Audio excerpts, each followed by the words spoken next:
Bienvenue à tous, c'est Smart Mobility, l'émission des nouvelles mobilités de Via Grand Paris, une émission réalisée en direct et en public de l'atelier Renault sur les Champs-Élysées. Et on va s'intéresser aujourd'hui à l'écomobilité. On va se poser une question, comment réduire notre empreinte écologique? Avec les voitures électriques, les scooters électriques, les vélos électriques, s'invente une nouvelle mobilité connectée, électrique donc, et partagée, avec des conséquences. Peut-être que demain, par exemple, nous pourrons alimenter avec nos véhicules la ville en énergie, nos maisons, nos bâtiments.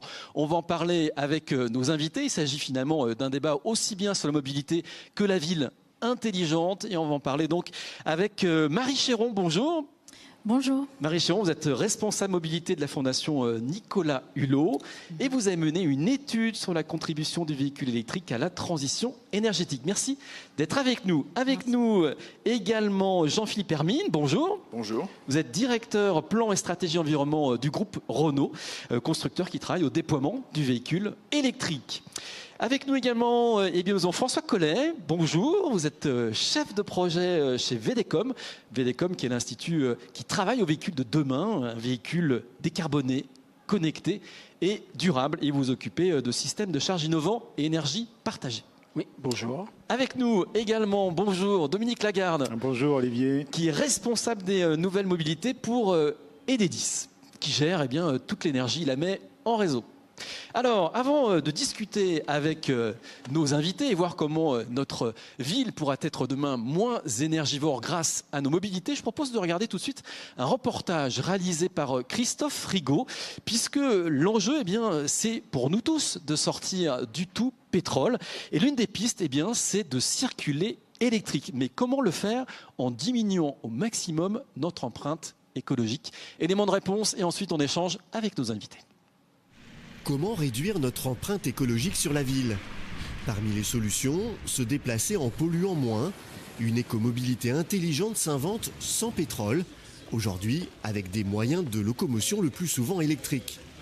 Se déplacer avec le souci de réduire son empreinte écologique sur la ville, c'est aussi consommer moins d'énergie.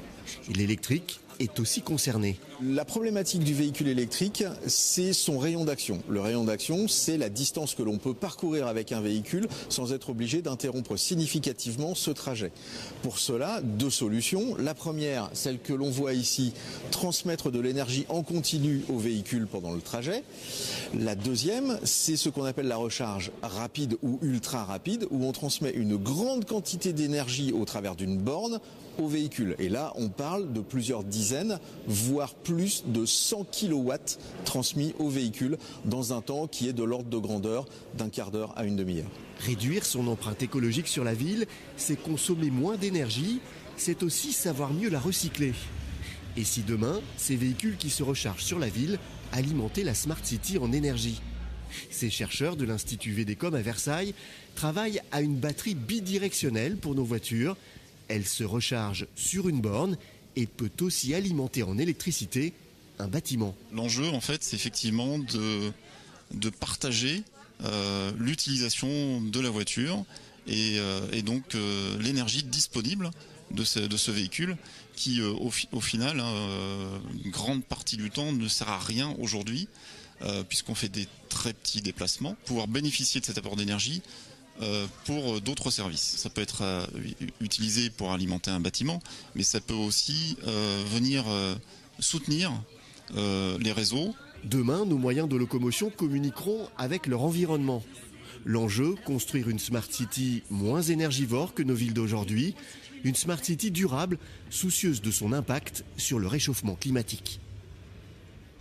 Alors, on le voit dans ce sujet, l'électrique est une solution pour réduire notre empreinte écologique. Alors, est-ce que c'est la seule alternative? Je vous propose qu'on commence avec vous, Marie Chéron. Donc, je le rappelle, vous êtes responsable mobilité à la Fondation Nicolas Hulot et vous avez mené une étude sur la contribution du véhicule électrique à notre transition énergétique. Donc la question, pour commencer, elle est toute simple, à permettre de poser le débat. Est-ce que l'électrique, c'est une alternative, une solution durable dans la transition écologique, énergétique? Question toute simple, mais je me permettrai une réponse complexe. Ça fait partie de la solution, mais ce n'est pas la solution, puisqu'on n'a pas de solution miracle dans la transition écologique.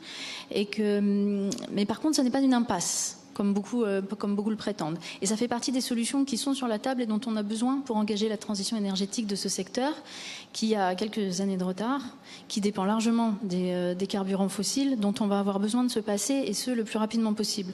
Donc oui, il faut aller dans l'électrique. Maintenant, on a besoin que ce soit fait dans certaines conditions, et notamment 3 conditions. C'est qu'on puisse s'alimenter avec des énergies renouvelables. Parce que non, le véhicule électrique n'est pas un véhicule nucléaire. Voilà, c'est ce que j'allais vous dire, parce qu'aujourd'hui, lorsqu'on parle de l'électrique, on pense immédiatement au nucléaire. Non, on a besoin de l'électrique pour sortir des carburants fossiles, puisqu'aujourd'hui, on roule majoritairement à ça. Il y a une erreur qui consisterait à penser que la France est bien positionnée pour passer à l'électrique parce qu'on a un parc nucléaire particulièrement bien développé. Donc ça, c'est une façon de penser qui était valable au XXe siècle. Pendant les 30 Glorieuses, c'était assez pratique. Aujourd'hui, on a un monde qui est quand même risqué. On a une énergie nucléaire qui comprend des risques. Il y a un risque de catastrophe. On ne sait pas gérer les déchets. Donc, en fait, la façon dont on va pouvoir développer le véhicule électrique, ce sera avec les renouvelables. Voilà, donc le renouvelable, et le solaire, l'éolien. C'est le solaire, c'est l'éolien, et progressivement, il va falloir qu'on puisse alimenter les véhicules avec lesquels on roule avec les énergies renouvelables, le solaire, l'éolien, l'hydraulique, qui vont permettre également de développer, enfin, les véhicules vont permettre de rendre des services au système électrique et apporter notamment des services de flexibilité, mais je pense qu'on va y revenir avec toute la question du véhicule to grid, du véhicule to home on va en parler, en effet, on a commencé à aborder le sujet dans le reportage qu'on a vu. Mais quand on dit éolien, solaire aujourd'hui, c'est pas si simple parce qu'on arrive à capter cette énergie, la stocker c'est plus compliqué. Donc c'est à quel stade qu'on peut imaginer pouvoir utiliser vraiment les énergies renouvelables et se passer du nucléaire? C'est à long terme.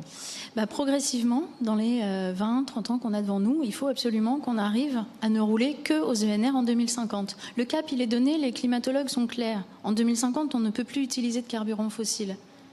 Donc il va falloir que progressivement, mais ça va se faire. Il faut juste donner l'impulsion politique nécessaire. Alors, avec nous, on a un constructeur, Jean-Philippe Hermine. Donc, vous êtes directeur, je rappelle, plan et stratégie environnement du groupe Renault. Donc, vous avez choisi le véhicule électrique très tôt chez Renault. Pourquoi? Parce que à l'usage, ça ne dégage pas de CO2. C'est l'intérêt de l'électrique? C'est pas le seul, ça ne dégage pas de CO2. Enfin, on a vu que sur l'ensemble du cycle de vie, il y a bien une empreinte carbone. L'usage. Il y a bien une empreinte carbone, effectivement, mais elle est d'ores et déjà, à l'échelle européenne, quasiment 2 fois moins élevée qu'un véhicule thermique. Or, il y a urgence. Urgence climatique. Il faut absolument réaliser que le transport particulier, ça représente à peu près 15% des gaz à effet de serre dans le monde, que 1,3 milliard de véhicules roulent aujourd'hui et qu'on imagine que ça peut être au-delà de 2 milliards dans le futur. Donc on voit bien que le système n'est pas soutenable, il faut bien trouver des ruptures. Et on a la chance d'avoir une rupture technologique qui est le stockage de l'énergie. C'est pas le moteur électrique qui est la révolution, c'est la capacité de stocker l'énergie en utilisant des technologies qu'on maîtrisait, qui sont celles des téléphones portables, des ordinateurs, et qu'on peut maintenant mettre dans les voitures pour des quantités de matière extrêmement importantes. Ça, c'est la batterie ? C'est la batterie. C'est la batterie qui est la vraie révolution, effectivement, qu'on va utiliser pour les véhicules, pour la mobilité, mais également, ça va être une révolution pour le stockage de l'énergie, la distribution de l'énergie dans le futur. Mais vous m'avez posé la question du CO2, mais ce n'est pas le seul intérêt du véhicule électrique. Il y a un autre intérêt qui est encore plus important, immédiat, lui, c'est la qualité de l'air en milieu urbain. On sait qu'on a aussi un air qui est dégradé dans nos villes.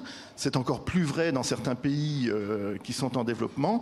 La qualité de l'air est absolument désastreuse. Elle implique des enjeux de santé très importants sur les populations.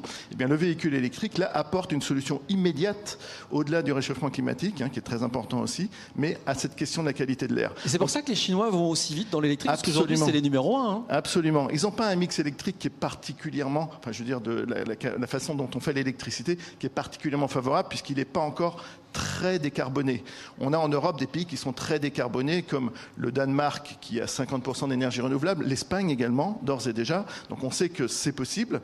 Il y a un investissement qui est important en Chine, mais la qualité de l'électricité n'est pas encore très bonne en Chine. Elle s'améliore d'année en année. C'est d'ailleurs ça qui est particulièrement intéressant avec le véhicule électrique, c'est que vous achetez un véhicule électrique aujourd'hui, eh bien, dans le temps, son bilan environnemental va s'améliorer. Donc la raison principale pour les Chinois, c'est la qualité de l'air en milieu urbain, qui est un enjeu majeur pour eux. Alors, on a avec nous un chercheur, François Collet, je le rappelle, de l'Institut VDECOM, qui travaille sur le véhicule de demain. Donc là, on parle de l'électrique. Mais est-ce que pour vous, c'est une alternative ? On parle aussi d'hydrogène parfois. Il y a aussi les biocarburants.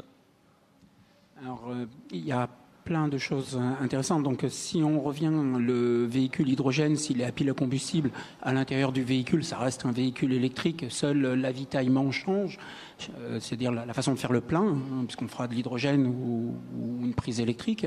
Mais vu du véhicule, ça change pas vraiment fondamentalement la technologie. Il y aura toujours un moteur électrique, il y aura toujours de l'électronique de puissance. Donc, ce qui est intéressant quand même dans les deux énergies qu'on a citées, c'est qu'aucune des deux, que ce soit l'électricité ou l'hydrogène, ne sont des énergies primaires. Elles sont toutes les deux issues de transformation. Donc, va se poser la question aussi bien pour l'une que pour l'autre. Comment les obtient-on et comment peut-on les décarboner ou comment peut-on les rendre propres ? Elles ont, au moins pour toutes les deux, l'avantage de pouvoir avoir des visions à plus ou moins court terme. Alors, plus vite pour l'électricité, un peu plus lentement pour l'hydrogène, mais on va dire dans les environs de 2023, d'avoir des environnements où on pourrait avoir des énergies propres. Voilà. Pour les biocarburants, on pourra en reparler de l'impact écologique des biocarburants. Il y a beaucoup de questions qui sont en train de remonter actuellement, donc ça va être un très très grand sujet de l'avenir. Je pense que M. Hermine sera mieux placé que moi pour répondre à ces questions sur les biocarburants. Alors, ces énergies, Enedis les transporte. Voilà, donc Dominique Lagarde, vous êtes d'ailleurs directeur des mobilités électriques chez Enedis. Donc ça veut dire que la mobilité électrique chez Enedis, on considère que c'est l'avenir. Ça veut dire que pour Enedis, comme pour d'autres acteurs ici présents, c'est en effet un sujet clé, un sujet stratégique. Enedis a décidé en 2018, donc ça fait maintenant une année, d'en faire un sujet plein et entier, avec des ressources dédiées et une manière aussi pour nous de coordonner l'ensemble des équipes au service de tous les acteurs de la mobilité électrique. Parce que tout le monde se lance. Et nous, on est hyper sollicités, puisqu'en effet, vous l'avez rappelé, on est un réseau de distribution, et donc tout le monde a besoin d'électricité pour les bornes, les batteries, etc. Donc les sollicitations augmentent, et donc on s'organise pour y répondre. Et pour y répondre avec, on va dire, deux objectifs majeurs. D'abord, créer les conditions du développement. C'est quoi ? C'est montrer que c'est possible. C'est possible de se recharger dans un immeuble, c'est possible de se recharger dans la rue, c'est possible pour des bus de devenir électriques, c'est possible dans tous les cas de figure, y compris des bateaux. Voilà, plus surprenant, mais c'est déjà vrai. Il y a des bateaux qui sont électriques au port, et ça encourage aussi, ça fait des ports plus respectueux de l'environnement. Donc ça, c'est un premier volet. Le deuxième volet, c'est de préparer l'avenir. Vous avez évoqué déjà le smart charging. On est tous très smart ici, sûrement. Donc ça fait partie des choses qu'il faut préparer. Il y a aussi des enjeux de normalisation pour faire en sorte que les différents équipements soient interopérables. Voilà, tous ces sujets-là, il vaut mieux y travailler maintenant. Parce que le jour où, en effet, il y a plein de millions de véhicules qui roulent, il sera trop tard pour y penser.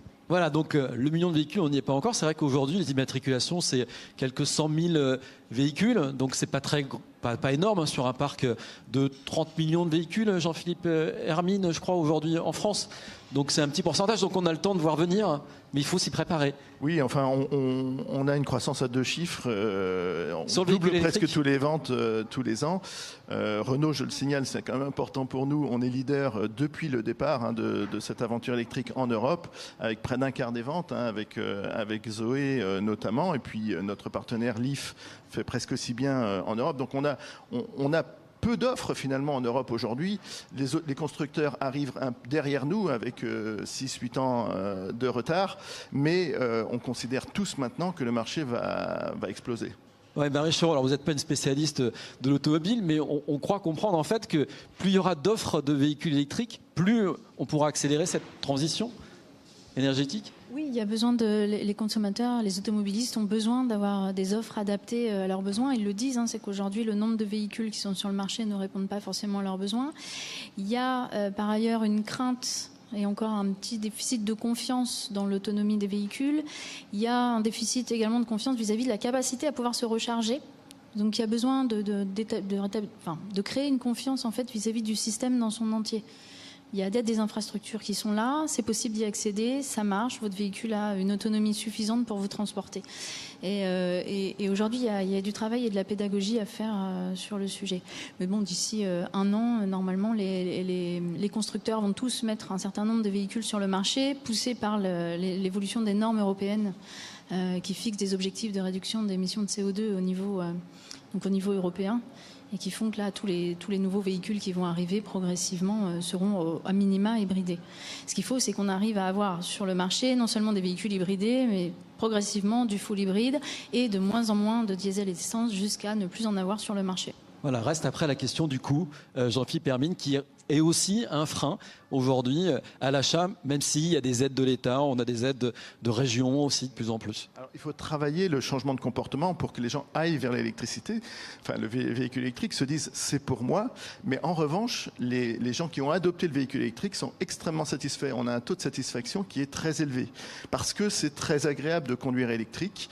La recharge n'est pas si compliquée que ça. On a développé des systèmes de services associés qui rendent la vie beaucoup plus facile.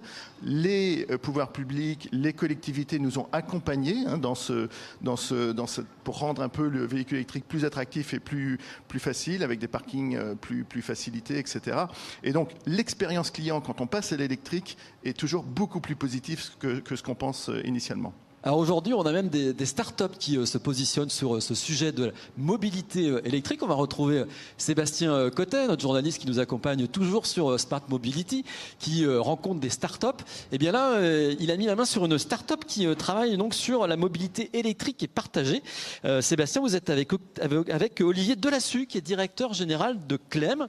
C'est une start-up du pôle Moveo et qui est spécialiste de l'autopartage de véhicules électriques et de la recharge intelligente, c'est ça ? Oui, Olivier, tout à fait.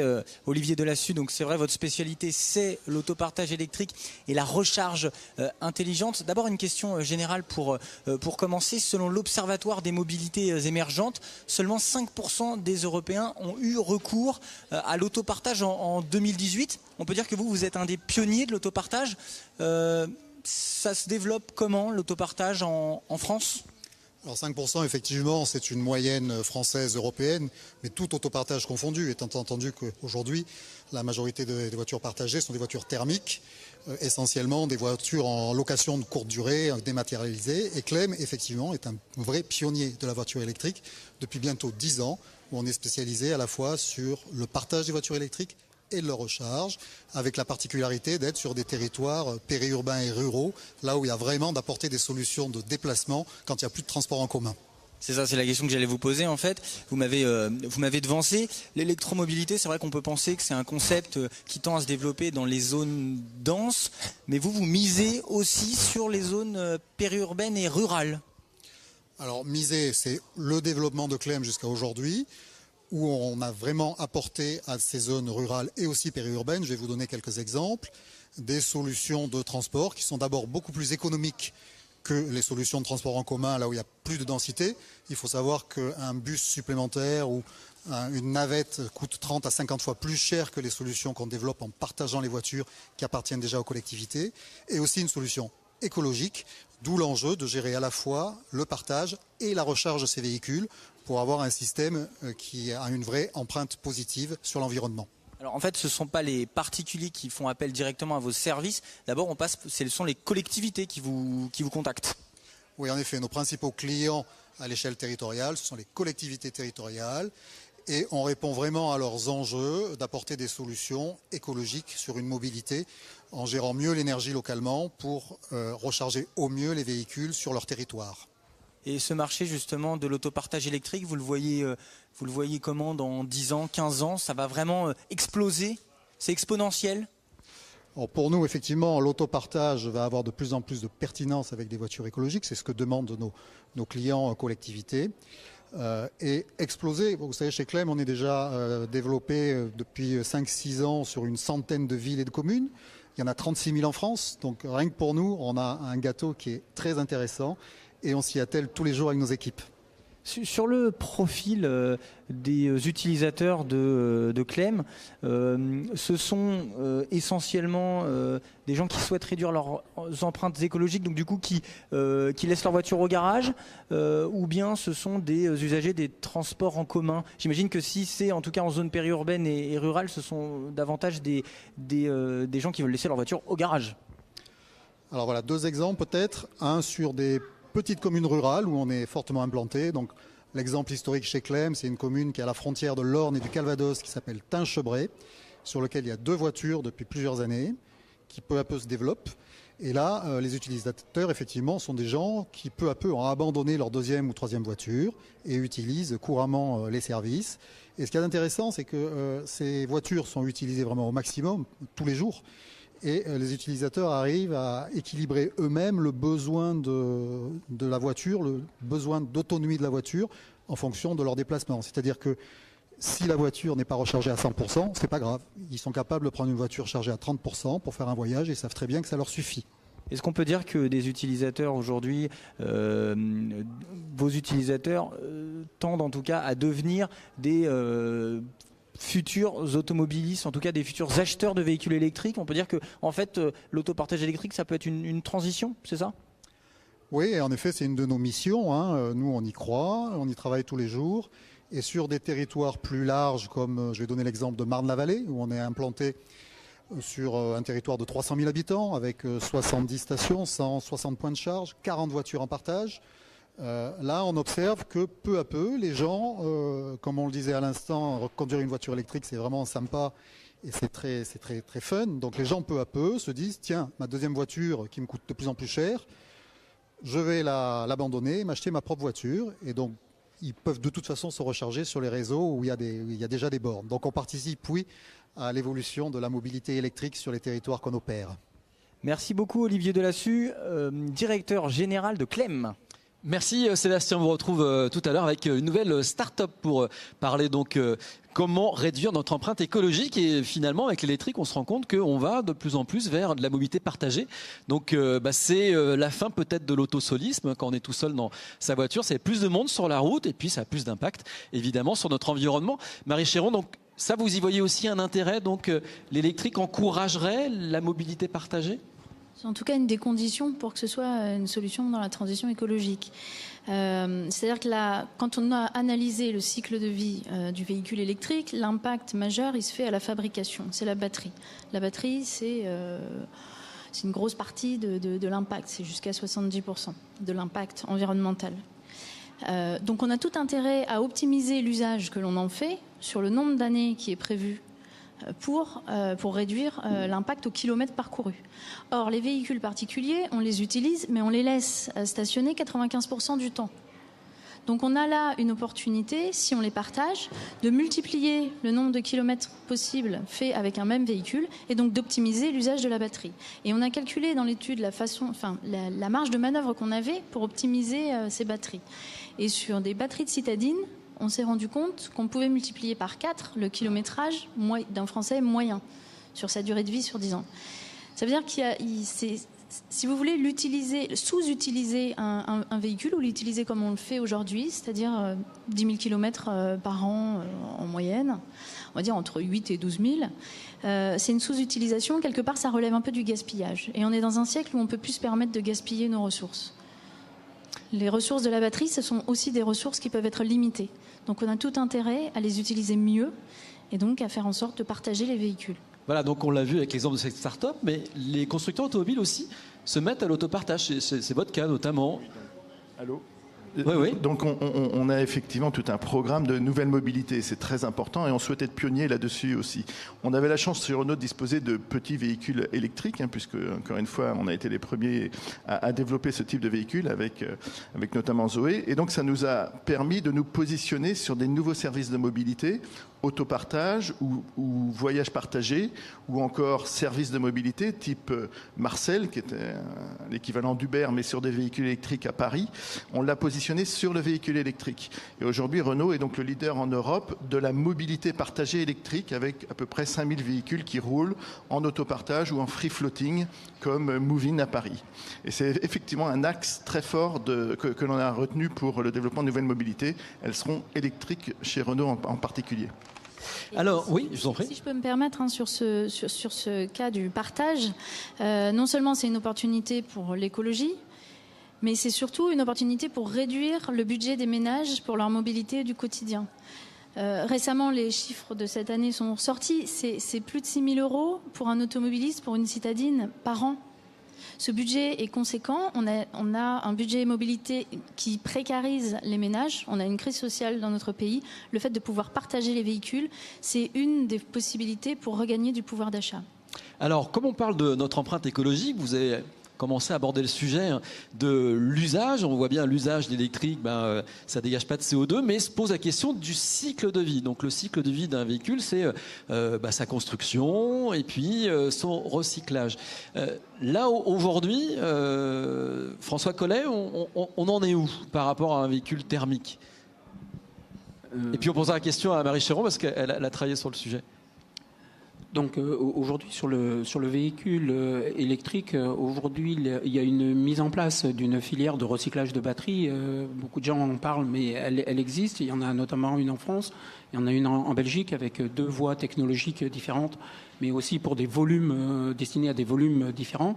Donc aujourd'hui, on l'utilise pas beaucoup parce qu'il n'y a pas beaucoup encore de batteries à recycler.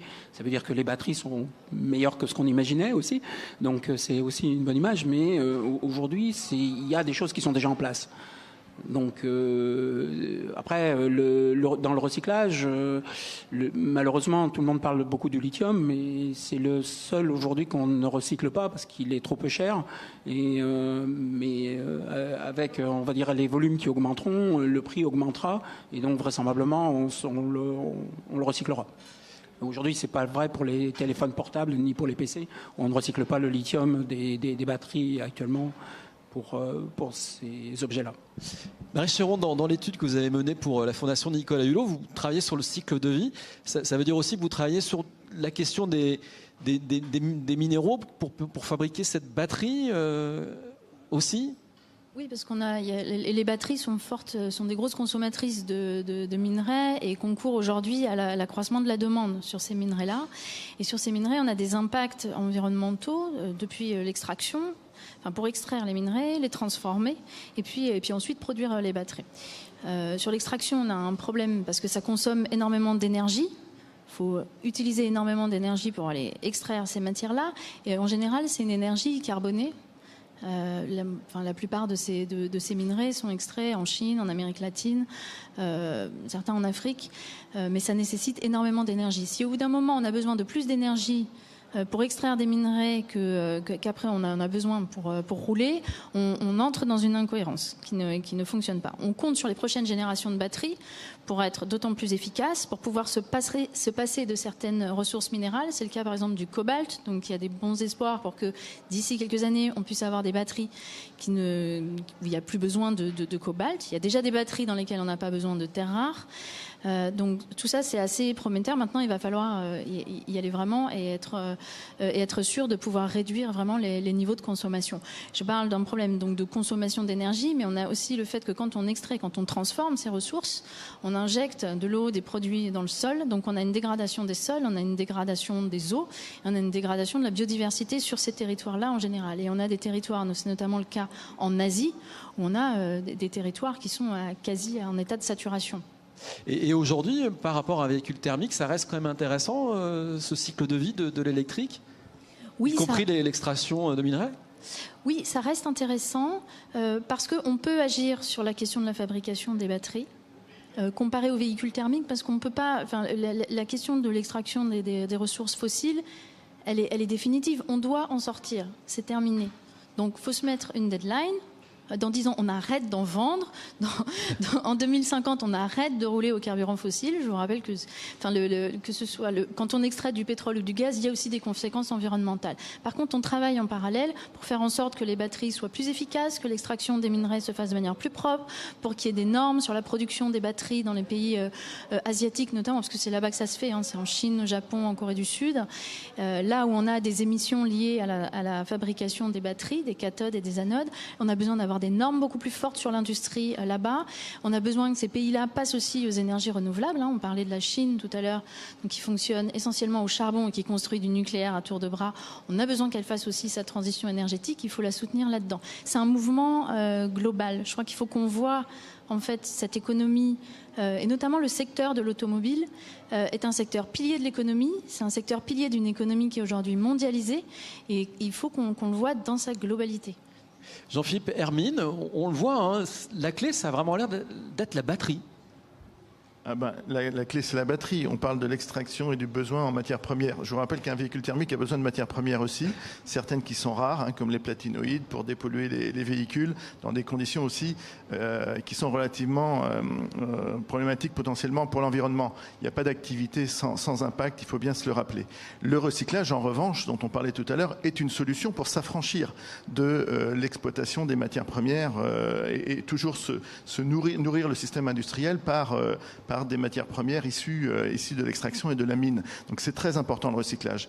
C'est un enjeu environnemental et en même temps c'est un enjeu économique, donc on y investit beaucoup parce que c'est aussi le moyen de, comme le disait Marie, de se désensibiliser par rapport à des sources de production qui sont localisées dans certains pays dont on peut ne pas être satisfait éventuellement des conditions, mais surtout il est important d'un point de vue économique pour les Européens, pour les Français, etc., de créer de nouvelles filières et le recyclage est une filière locale de production de matières premières qui est très importante avec une empreinte réduite. Donc on travaille à tous ces éléments-là, à la fois pour réduire l'empreinte carbone, mais également pour assurer une forme de soutenabilité économique également du modèle. C'est très important.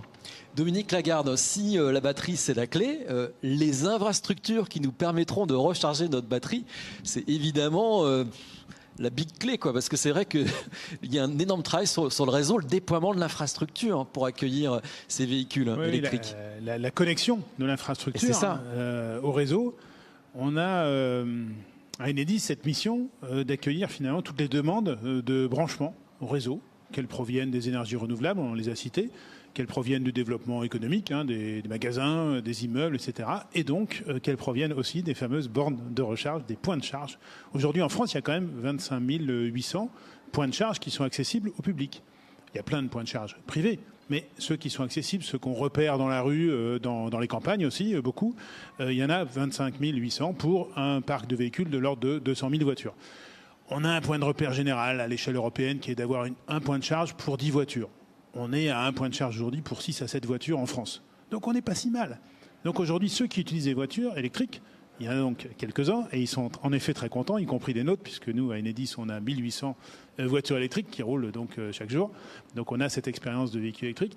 Et donc ces gens-là, ils voient où se trouvent les bornes. Alors c'est vrai qu'il faut accompagner maintenant le fait que donc, les constructeurs vont vendre des voitures et donc les gens vont vouloir avoir des bornes. Alors il y a plusieurs systèmes qui existent. Il y a ceux qui ont des plans, donc des collectivités qui ont des plans établis et qui disent voilà, on va mettre, je pense au Grand Lyon, on va mettre 600 nouveaux points de charge dans la ville. Et puis il y en a qui commencent aussi à réfléchir, comme ça se fait aussi beaucoup à l'étranger, notamment à Amsterdam, d'avoir un système de bornes à la demande. Donc on est en train de tester un système comme ça avec la ville de Saint-Étienne et une start-up qui s'appelle Itotem et qui fait en sorte que quand quelqu'un s'approche d'un concessionnaire ou décide d'acheter une voiture ou à acheter une voiture, tout de suite l'information nous parvient ainsi qu'à la start-up de manière à ce qu'on puisse anticiper les travaux et le branchement de la borne. Et la borne va se situer à proximité du logement de la personne. Proximité étant une centaine de mètres. Donc c'est quelque chose qui est pas mal. Alors c'est pas la borne du particulier qui a acheté la voiture, c'est une borne qui est mise à disposition du public et en particulier de cette personne qui a acheté une voiture. Donc la façon, on va dire, de développer les bornes, finalement, elle se diversifie un petit peu. Nous, on est toujours au rendez-vous, on est toujours partenaire de ces projets-là, C'est très important pour nous d'anticiper. Donc il y a des initiatives publiques et privées. Donc il y a des startups qui se montent. Les initiatives privées sont nombreuses. Les centres commerciaux, bien sûr, équipent leur parking de bornes. On comprend pourquoi. Les hôtels aussi. Et puis les constructeurs aussi, eux-mêmes, qui ont des initiatives. Tesla, Volkswagen, beaucoup sont aujourd'hui des investisseurs, finalement, dans les bornes, dans l'infrastructure de recharge pour faciliter la mobilité. Alors on fait aussi des estimations, puisque c'est bien de parler du présent, mais il faut aussi, comme je l'ai dit tout à l'heure, préparer l'avenir. Donc il faut penser aux investissements. Ça fait combien tout ça? Est-ce que c'est cher? Est-ce que c'est pas cher? Est-ce qu'on va y arriver? Alors voilà, je parle des branchements, je ne parle pas des bornes elles-mêmes. Mais quand même, pour les branchements, ça fait des câbles, ça fait des trous dans la rue, et voilà, ça fait de l'argent. Et donc on a fait des estimations et on est plutôt rassuré dans les premières estimations qu'on a faites, puisque le volume d'investissement dédié au réseau pour la mobilité électrique, c'est de l'ordre d'un peu moins de 10% dans la durée de l'ensemble des investissements qu'on fait pour le réseau. Donc c'est important d'avoir cet ordre de grandeur, parce qu'on n'est pas en train de multiplier par deux les investissements du réseau. Voilà, on est sur quelque chose qui est de l'ordre du possible, pense, soutenable, de l'ordre du possible pour nous. Mais en fait, derrière nous, c'est les utilisateurs du réseau. C'est eux qui financent les investissements du réseau. Alors, vous parliez de start-up qui se lancent sur le secteur. On en a une, justement, qu'a rencontré Sébastien Cotet. Sébastien, vous êtes avec le directeur général de All In Factory, donc David Leguide, qui propose une borne de recharge qui est réservable et même monétisable. C'est ça ? Oui, Olivier, exactement. David Leguide, vous êtes le directeur général d'All In Factory et donc vous proposez des bornes de recharge accessibles à tous. On va voir ce que ça signifie exactement. Mais d'abord, première question aussi un peu générale. Aujourd'hui, je suis utilisateur de véhicules électriques. Mon véhicule, je peux le recharger n'importe où? Non, pas encore? Pour l'instant, ce que vous allez faire, c'est le recharger chez vous. C'est 80%, 90% des gens le rechargent chez eux avec leur petite prise domestique classique. Ça, c'est une réalité. L'autre réalité, c'est qu'il y a très peu de points de charge, surtout des charges fixes, des charges à haut régime, des superchargeurs. Et le souci pour nous, c'est que si on va dans ce sens-là uniquement, on va peser très lourdement sur le réseau et on va peser très lourdement sur les performances de la batterie. On parlait tout à l'heure effectivement d'écologie. Choquer les batteries tous les jours, elles ne vont pas durer longtemps, elles baissent en performance et en longévité. Donc nous, on est parti sur la charge normale, 16-32 ampères. On est parti sur un usage normal au quotidien. Et il fallait trouver une solution extrêmement compacte, universelle, tous les véhicules, pas seulement les voitures, les scooters aussi, les vélos, etc. Et qu'elle soit à la fois chez vous, en entreprise ou en collectivité. Alors justement, présentez-la-nous cette borne, parce que voici la borne du futur, on peut l'appeler comme ça. Présentez-la-nous cette borne. Ultra compact, intégrant de la technologie dedans, des brevets. On a été effectivement soutenu par la région, la BPI, le département de l'Essonne. Et en gros, on a fait une levée de fonds, donc on a fait tout le parcours d'une start-up. Derrière, c'est donc une solution qui actuellement est expérimentée en Essonne, ça démarre, et quelques autres départements en Ile-de-France sur 1000 unités. Et notre objectif, c'est une production de masse très démocratique. En fait, on cible vraiment tout le monde, particuliers, collectivités. On a une solution collaborative, c'est-à-dire qu'en fait, on est un peu le Airbnb de la borne de charge, si vous voulez. C'est comme ça qu'on nous a décrit. Et l'idée, c'est vraiment à 500 € hors taxe d'accès ou à 1 € par jour avec une durée plus ou moins longue. Le but, c'est vraiment simplifier l'accès à la charge, qui est le vrai problème pour le développement du véhicule électrique aujourd'hui. Alors, cette charge, on dirait un peu un gyrophare, on a envie de la mettre dans une boîte de nuit. Donc, expliquez-moi un petit peu. Donc, où est-ce que ça se... Donc, c'est une borne qui s'installe au mur, qui se raccorde au réseau, et ensuite, avec un câble secteur, on va la raccorder à son véhicule. En fait, c'est ultra simple. Il y a juste un câble de branchement sur le système électrique. Et c'est soit mural, soit sur un socle. Donc le plus simple, c'est mural la plupart du temps, dans les parkings ou chez soi. Et derrière, en fait, ça fonctionne avec un smartphone. Donc il n'y a plus les cartes RFID ou tous les systèmes qui compliquent la vie des gens, où je vais dans telle ville, j'ai pas la carte, donc je ne peux pas me brancher. Nous, la difficulté qu'on voulait soulever, c'est également la réservation. Donc la borne est réservable en ligne. Avec son smartphone, la borne vous reconnaît. tous ces petits gadgets sont aussi là pour la repérer. Quand il y en aura 10, 20, 30, il faudra bien qu'elle vous dise c'est moi. Alors, c'est-à-dire que le smartphone nous reconnaît, c'est-à-dire qu'il n'y a pas besoin d'activer une application. Tout à fait. L'application va s'auto-générer. En fait, vous aurez déjà géolocalisé. Et quand vous vous rapprochez à une certaine distance, 10 mètres, 20 mètres, l'application va se mettre effectivement en connexion. Et à ce moment-là, la borne va s'éclairer et dire c'est moi, et elle va s'exciter quand vous vous approchez. S'il y a une barrière motorisée qui est contrôlée, elle la fait baisser et vous sortez pas de voiture. À partir de là, elle s'ouvre avec un système de rotatif qui ressemble un peu à un système d'iris qu'on a breveté et qui permet d'offrir une prise de type effectivement T2 ou une prise domestique, ce qui permet le côté universel. Vous pouvez nous montrer la prise domestique ? Elle est classique, d'accord, évidemment adaptée à chaque pays. Donc en fait, l'idée, c'est vraiment créer quelque chose de très simple qui s'installe partout et qui ne révolutionne pas non plus les bâtiments, les abonnements, etc. Voilà. Alors cette borne, elle s'adresse aux collectivités, aussi au grand public. Combien ça coûte une borne de recharge ?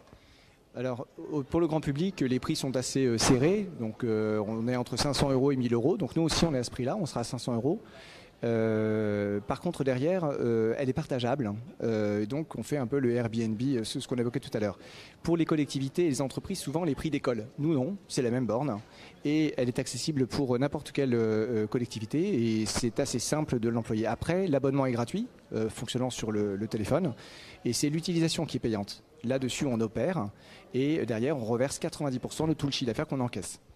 Dernière peut-être question sur la puissance de chargement, vous l'avez évoqué, 16 ampères, c'est ça ? C'est à peu près c'est équivalent à ce que proposait Autolib par exemple ?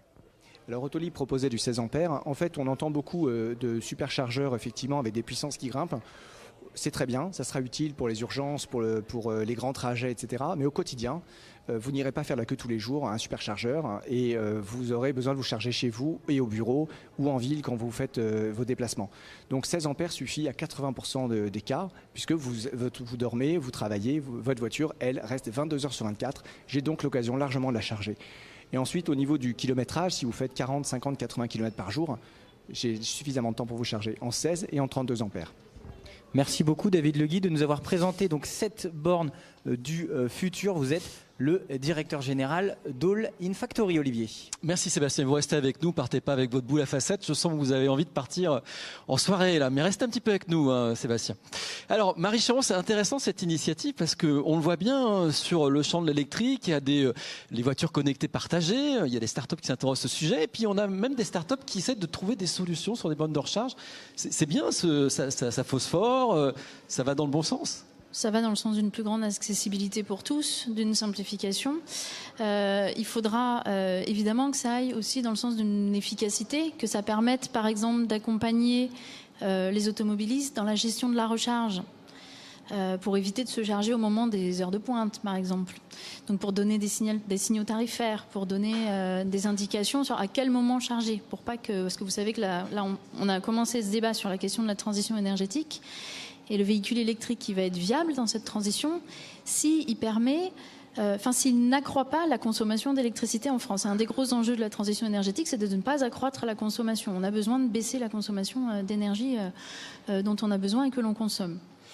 Donc il va falloir que nos modes de recharge soient faits au bon moment, et notamment au moment où l'électricité est la moins carbonée. Donc plutôt que de charger à 19h, de le faire plutôt pendant la nuit notamment, plutôt que de le faire à midi quand par exemple tout le monde rentre, une partie des gens rentrent chez eux, que ce soit décalé sur une heure creuse. C'est la même chose que l'électricité chez soi quand on fait recharger le chauffe-eau, c'est la même chose, mais il va falloir appliquer ce système-là pour nos voitures. D'où l'intérêt d'avoir les systèmes de véhicules to home par exemple, dont on attend l'arrivée et qui permettrait, quand un véhicule arrive et se branche sur une maison, je vous fais l'image de la maison individuelle sur laquelle on peut se brancher en arrivant à 19h chez soi, et qui fait que l'énergie résiduelle de la batterie peut permettre de répondre aux besoins du foyer pendant quelques heures, le temps de manger, de faire chauffer et de lancer le lave-vaisselle, la télévision, etc.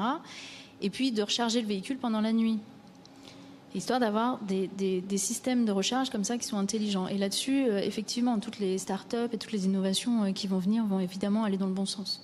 Alors on va écouter justement EDF, un chef de projet d'EDF qui travaille sur toutes ces questions. Et puis ensuite, on va en parler, puisque là, on va finalement aborder le sujet de la recharge intelligente, le smart charging. La perspective à long terme est de voir des millions de véhicules électriques se connecter sur le réseau. Il y a un risque d'avoir une pointe d'appel de consommation et vraisemblablement un moment où il existe déjà une pointe d'appel sur le réseau électrique. Donc effectivement, le smart charging, le premier enjeu, c'est de lisser, on va dire, la charge des véhicules électriques au long de la journée. Le deuxième enjeu, ça peut être aussi d'essayer d'aller effectivement de bénéficier de certains tarifs intéressants à certains moments, de charger comme on le fait avec la machine ou avec le chauffe-eau, mais vaut mieux charger son véhicule électrique au moment où il y a de l'électricité disponible sur le réseau. Troisième enjeu aussi, c'est le lien avec les énergies renouvelables. On peut avoir pas besoin de sa voiture dans la journée à un moment où il y a du soleil, et ça peut être intéressant à ce moment-là de charger sa voiture au moment où l'électricité photovoltaïque est disponible pour la mettre dans la batterie de son véhicule. Dominique Lagarde, lorsqu'on parle de smart charging, c'est vraiment un sujet d'Enedis, ce sujet, vous y travaillez? Oui, on y travaille beaucoup, et avec, comme je l'ai dit tout à l'heure, l'ensemble des acteurs du marché qui sont de plus en plus nombreux sur cette activité. La première remarque que je fais là-dessus, c'est que la première phase qui est devant nous, c'est pas tant la phase du smart charging. C'est la phase du développement des véhicules électriques. Parce que pour faire du smart charging, il faut des véhicules. Je suis désolé de cette platitude. Mais c'est pas l'histoire de la poule et l'œuf, là? Non, parce que si vous cherchez à réinjecter en effet de l'énergie sur le réseau, il faut que ça ait une certaine valeur.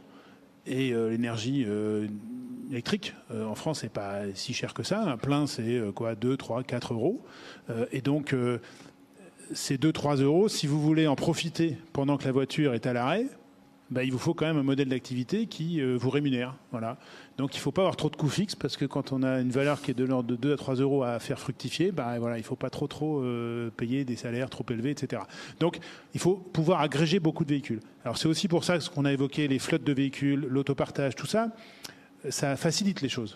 C'est pour ça qu'on teste d'ailleurs des premières choses en smart charging avec des groupes de véhicules. Donc les nôtres à Enedis, mais aussi ceux qu'on lance. On lance une expérience à Belle-Île avec Renault sur de l'autopartage. Et là, c'est vrai que quand on a des flottes de véhicules, ça commence à faciliter un peu les choses. On travaille aussi beaucoup. On a des expériences notamment en Champagne-Ardenne avec le collègue qui a été interviewé tout à l'heure, le patron de Clem, sur justement un couplage entre l'éolien et le solaire. Et puis la recharge des véhicules. Donc tout ça, c'est en effet des choses en gestation qui vont aider. Alors pourquoi je dis ça? Parce que en fait, la réalité du réseau aujourd'hui, c'est qu'on gère des pointes dont personne ne parle et qui sont réelles tous les jours, qui sont dues à la variabilité de la production renouvelable. Et on a de la chance, c'est qu'il n'y a pas de coupure. Et non, parce qu'il y a d'autres pays où il y a régulièrement des coupures. C'est vrai. Au Japon notamment. Oui, il y a quand même quelques coupures en France, on ne peut pas dire le contraire, il y en a, mais il y en a peu. Et pourquoi? Parce que finalement, les réseaux sont dimensionnés pour supporter ces pointes. Alors quand les voitures vont arriver, les voitures électriques, ça nous aide, puisque ça apporte une certaine flexibilité, puisqu'en effet, on peut charger assez facilement aujourd'hui au moment opportun. Ça s'est dit, avec le téléphone portable, on peut programmer sa voiture. Nous-mêmes, avec nos compteurs, on peut programmer les usages. Et donc, le pilotage va permettre de limiter, finalement, les pics d'aujourd'hui. Plus encore que d'augmenter les pics d'aujourd'hui. Non, ça va limiter les pics d'aujourd'hui. Donc c'est important de le voir comme ça, puisque quand un gros nuage noir, là on est au printemps avec les régimes d'averse, etc., quand vous avez un gros nuage qui passe sur un territoire, vous avez un pic de puissance, puisque le solaire ne fonctionne plus d'un coup, en l'espace de quelques minutes, et c'est pas neutre, c'est 10-15 mégawatts par poste source. Donc 10-15 mégawatts, c'est beaucoup de voitures qui se rechargent en même temps. Donc voilà, on voit à Enedis l'histoire du smart charging comme une bonne nouvelle, qui va en effet faciliter, plus que pour d'autres usages, l'accueil de ces usages sur le réseau. Donc vous apprenez... On apprend avec tout le monde, et nous, on apprend au plan technique, parce qu'il y a quand même des interfaces avec le réseau, etc. On apprend au plan des télécommunications, parce que mine de rien, tout ce beau système doit communiquer, et entre Internet, les compteurs, les câbles, etc., tout ça, ça mérite beaucoup, beaucoup de travail technique, mais aussi... on apprend, et c'est rigolo, les questions de comportement. Parce qu'on le dit depuis le début, en fait, cette mutation-là, elle n'est pas seulement technologique, elle est aussi beaucoup dans l'usage de la voiture, dans la capacité des gens à accepter que leur voiture serve à autre chose. Et donc ça, il faut aussi, guetter et voir la façon dont les habitudes vont se former au cours du temps. La recharge d'aujourd'hui ne sera pas la recharge de demain. Et donc ça ouvre beaucoup de perspectives plutôt positives. Alors, on va peut-être poser la question à François Collet. Vous travaillez sur ces solutions de recharge de demain avec VDCom? Oui.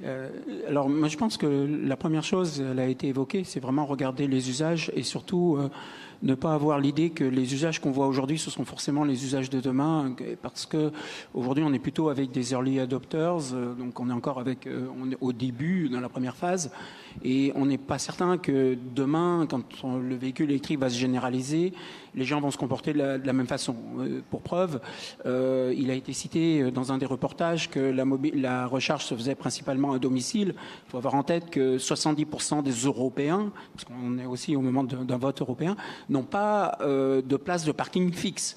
Donc, si on veut imaginer la recharge et la recharge intelligente, il va falloir généraliser à d'autres lieux que la seule maison ou maison individuelle. Donc, l'immeuble collectif va être un enjeu parce que le principal problème de congestion aujourd'hui sera avant le réseau, vraisemblablement l'immeuble collectif, si ça se déploie bien. Et ça va être un gros enjeu pour Enedis notamment. Et après, dans les solutions de recharge, on voit que peut y avoir plusieurs solutions de communication. Est-ce qu'on passe par des communications de type cellulaire? Est-ce qu'on passe par des communications de type local?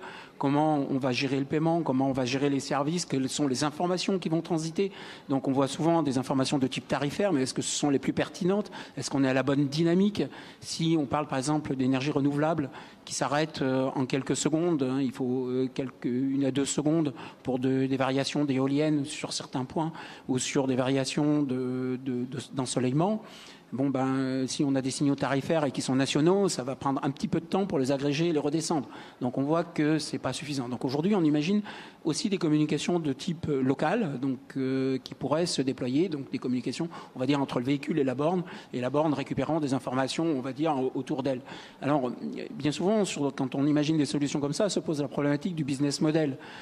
Faut avoir en tête, comme l'a dit Dominique Lagarde, qu'un véhicule électrique qui ferait des services au réseau, aussi bien en consommation qu'en production, il ne représente rien. Ce qui représente de l'argent, c'est le volume. Donc ce n'est pas les communications locales qui sont un vrai danger à ça. Il faudra agréger. L'agrégation passera par d'autres types de communications que les communications locales. Après, se pose la question, quelles vont être les consommations de tous ces serveurs, de ces routeurs et de ces communications. Parce que ça aussi, ça génère de l'énergie. Donc on avait fait ces exercices-là il y a un petit peu de temps pour l'ADEME et on avait montré que même si on rajoutait de la communication, c'était vertueux par rapport à faire de la charge non intelligente qu'on essaierait de programmer de façon un peu violente. Mais par contre, oui, aujourd'hui, à court terme, des informations de type jour-nuit pourraient suffire, mais c'est qu'aujourd'hui. Bon, c'est passionnant, on voit bien que tous les scénarios sont envisagés, même le data center qui pompe de l'énergie, vous avez tout calculé. On va tout calculer, je fais un raccourci, estimé. Je vous propose qu'on regarde maintenant une interview. D'ailleurs, c'est un de vos collègues de l'Institut VDCOM qui s'appelle Gilles Lecalvez, qui est directeur du programme véhicules électriques et qui travaille sur la batterie bidirectionnelle. C'est un sujet qu'on va aborder maintenant. C'est un vrai sujet. On en a parlé en introduction. Comment demain, finalement, le véhicule électrique, le scooter électrique, les batteries de nos véhicules pourraient alimenter notre ville en énergie, par exemple, alimenter des bâtiments. Je propose qu'on l'écoute puis on en débat ensuite. Un véhicule électrique, c'est de façon un peu abusive une batterie sur roue. Or, cette batterie, quand elle est connectée au réseau, elle est capable de stocker de l'énergie soit pour son propre besoin de mobilité, soit pour stocker l'énergie au moment où elle est générée et où elle ne pourrait pas être stockée ailleurs.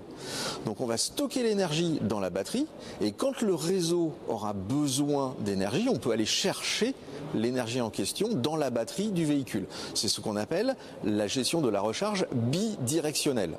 De l'énergie du réseau vers le véhicule, mais également du véhicule vers le réseau. Exemple, au moment où il y a du vent, au moment où il y a du soleil, les éoliennes et les panneaux photovoltaïques vont générer de l'énergie.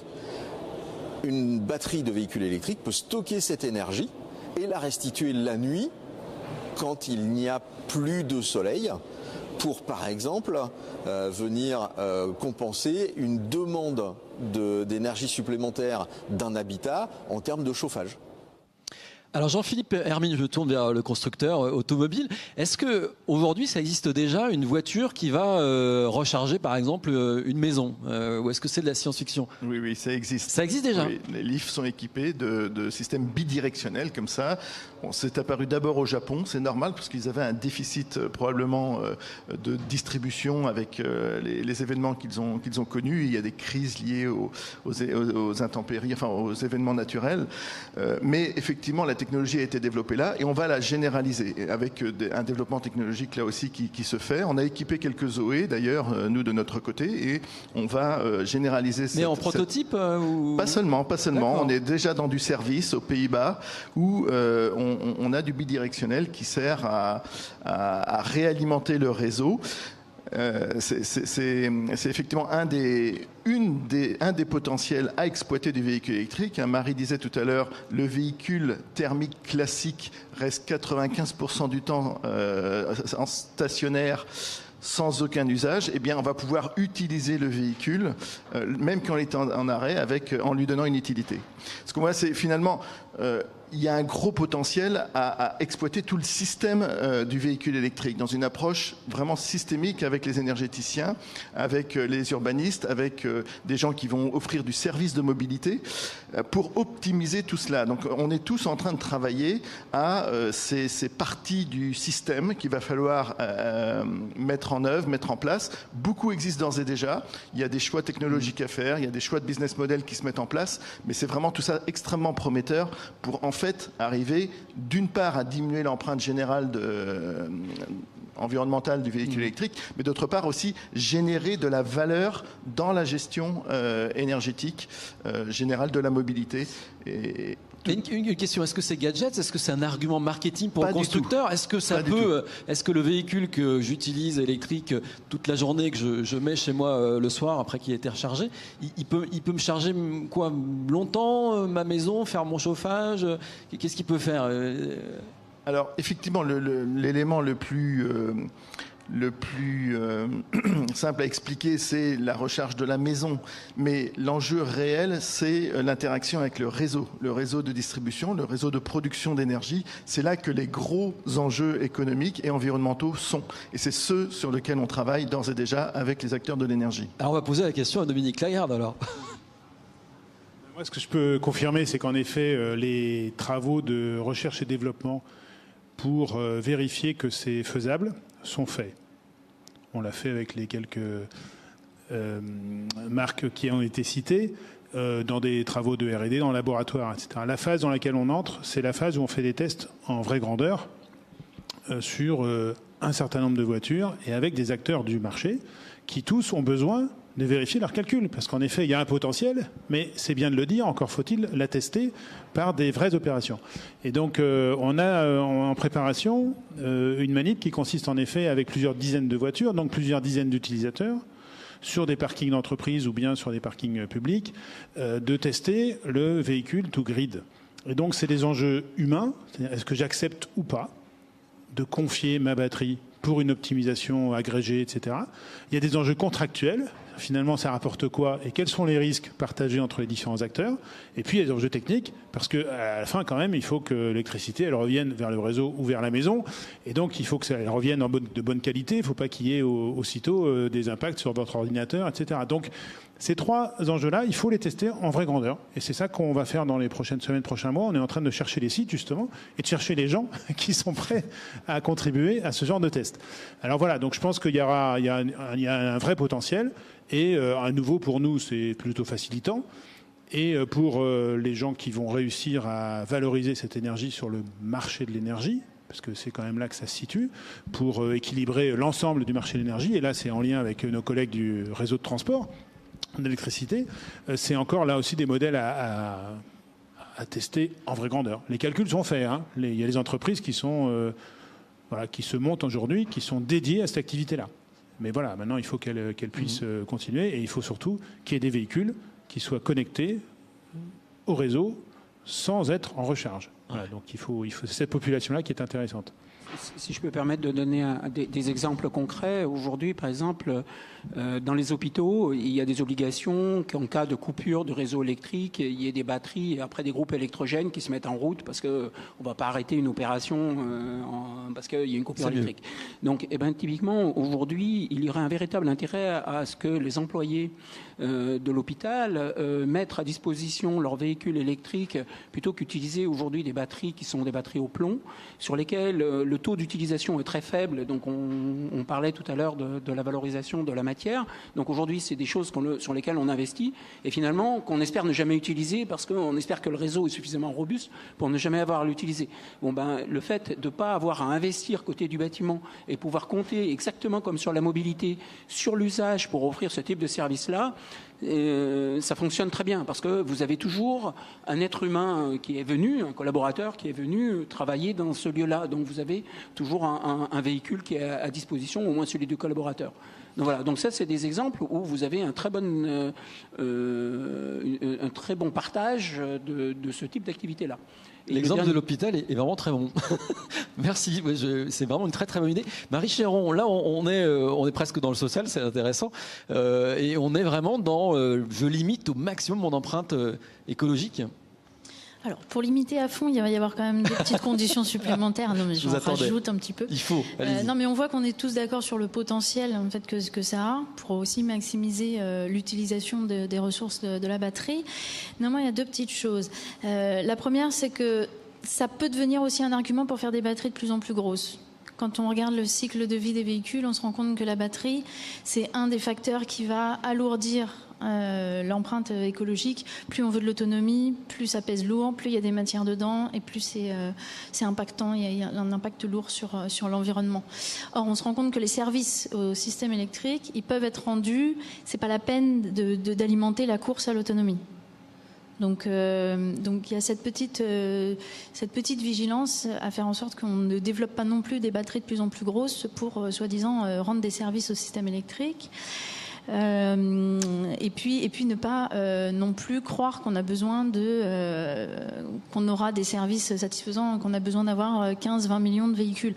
On a des services de flexibilité qui arrivent au bout de 1-2 millions de véhicules. Nous, on a fait ces estimations dans l'étude. On arrivait déjà à avoir des services qui avaient qui étaient significatifs. Donc avec un parc 5 fois plus important qu'aujourd'hui, on pourrait déjà alimenter en énergie. Ça va prendre un peu de temps, le temps que les véhicules arrivent sur le marché, mais on se rend compte, et l'étude de RTE le confirme sur ce sujet, c'est-à-dire qu'au bout de 1-2 millions de véhicules, on a déjà un cap de services qui peuvent être apportés. Très bien, merci beaucoup. Écoutez, on arrive au terme de notre émission, c'était passionnant. Merci de nous avoir livré ces exemples très concrets pour comprendre comment on pouvait demain se déplacer de manière plus raisonnée. Merci à vous tous et on se retrouve très vite pour un prochain numéro de Smart Mobility ici en direct de l'atelier Renault sur les Champs-Élysées.